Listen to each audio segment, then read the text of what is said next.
আসসালামু আলাইকুম, শুভ সকাল সবাইকে। কেমন আছেন সবাই? আশা করি যে যেখান থেকে আমার ভিডিওটি দেখছেন সবাই ভালো আছেন, সুস্থ আছেন। আমরা আলহামদুলিল্লাহ পরিবার নিয়ে ভালোই আছি। আল্লাহর রহমতে নতুন আরো একটি দিনের সূচনা হলো। সবাইকে নতুন আরো একটি ব্লগে স্বাগতম। আশা করি সবাই স্কিপ না করে পুরো ভিডিওটি দেখবেন, সবার কাছে ভালো লাগবে। তো এদিকে সকালবেলা উঠে একটু চা বানিয়ে নিচ্ছি। তো শীত আসলেই চাটা একটু বেশি খাওয়া হয়, আর গরমের মধ্যে আমি তেমন একটা বেশি চা খাই না, কিন্তু শীতের মধ্যে কেন জানি না চা খেতে অসম্ভব ভালো লাগে।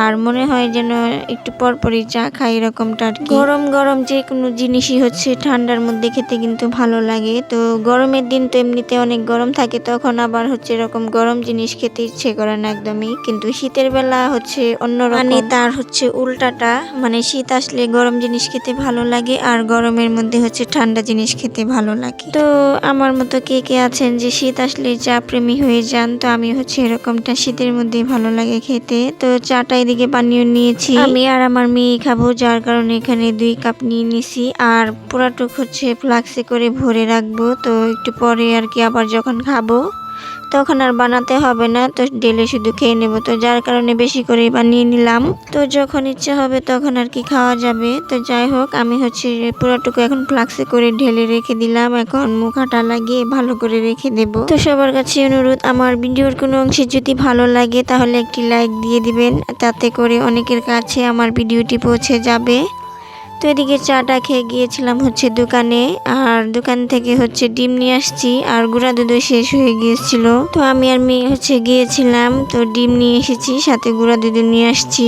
আর ডিম আমি অল্প পরিমাণে আনছি, 2 আলি নিয়ে আসছি, মানে আপাতত চলার জন্য। তারপরে বাবুর বাবা পরে বেশি করে নিয়ে আসবে। তো এখন ডিমগুলাকে আমি ঝুড়িতে করে রেখে দেব। তো এভাবে ঝুড়িতে করে ফ্রিজে রেখে দিই আমি।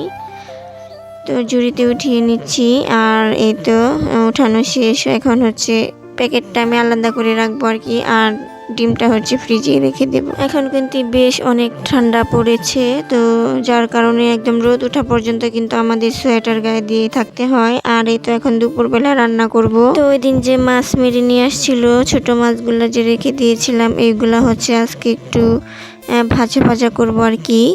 তো বাটিতে করে নিয়ে নিলাম, পেঁয়াজ মরিচও দিয়ে দিয়েছি। এখন হলুদ, মরিচ, ধনিয়া, লবণ সবকিছু দিয়ে মাখিয়ে নেব। তো এভাবে এই ছোট মাছের চচ্চড়ি করি, তো খেতে কিন্তু ভালোই লাগে। আর পাশে বেগুনও কেটে রেখে দিয়েছি, সাথে পেঁয়াজ মরিচও দিয়ে রেখে দিলাম। তো বেগুন আর পুঁটি মাছ দিয়ে রান্না করব। তো ছোট মাছে সব সময় হলুদের পরিমাণটা আমি একটু অল্প করে দিই, মানে একদম কমই দিই, কারণ এমনিতে ছোট মাছ একটু হালকা তিতকুটি ভাব থাকে আর কি। তো হলুদ যদি আবার বেশি হয়ে যায় তাহলে কিন্তু আবার বেশি তিতা লাগে, তো যার কারণে অল্প পরিমাণ হলুদ দিই। তো এদিকে আমি মাখিয়ে নিয়ে এখন এই তো কড়াইয়ে বসিয়ে দিলাম। তো এভাবে ভেজে নেব, এখানে কোনো পানি দিব না, মানে পানি ছাড়াই তারপরে আর কি রান্নাটা করব। তো আমি কিন্তু রান্না করার আগে সব কিছু কাজ টাজ করে গোসল করে নিয়েছিলাম, যেহেতু এখন শীতের দিন, তাড়াতাড়ি গোসল করতে হয়, তা না হলে আবার কাপড় চোপড় শুকাতে চায় না। তো গোসল টোসল করে তারপরে আমি এখন রান্না করি আর কি। তো গরমের সিজনে আবার উল্টাটা হয়ে যায়, রান্না বাড়া করে দেন গোসল করা হয়। তো যাই হোক, এদিকে আমি সব কিছু রান্না করে নিয়েছি। এই তো ছোটো মাছের চচ্চড়ি আর বেগুন দিয়ে পুঁটি মাছ হালকা ভিজা ভিজা করেছি আর কি। তো এখন বিকেলবেলা আমি আসছি দুপাই, মানে কাপড় শুকা দিয়েছিলাম, তো ধুয়ে এইগুলা। আর এসে দেখি কি কুকুরের পাশে ধানের যে চারাগুলা এগুলা খাইতেছে। তো ওকে আমি ডাক দিছি যে এদিকে আয়, তো ও দেখি সাথে সাথে চলে আসছে, এখানে এসে দাঁড়িয়ে আছে। তো ওকে আমি বারবার জিজ্ঞেস করছিলাম যে তোরাও কি ধানের চারা খাস নাকি। তো এরকমটা আসলে কুকুরও যে ধানের চারা বা ঘাস খায় এটা আমি কিন্তু জানতাম না, এই প্রথম দেখলাম। তো যাই হোক, তো দেখেন সূর্য কিন্তু প্রায় ডুবার কাছাকাছি চলে আসছে।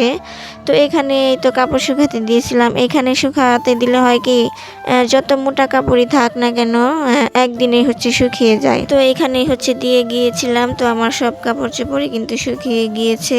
আর এই পাশে বাবার জুতা আর মেয়ের জুতা ধুয়ে শুকাতে দিছিলাম। তো এইগুলাও শুকিয়ে গিয়েছে। তো এখন হচ্ছে বাসায় নিয়ে যাচ্ছি।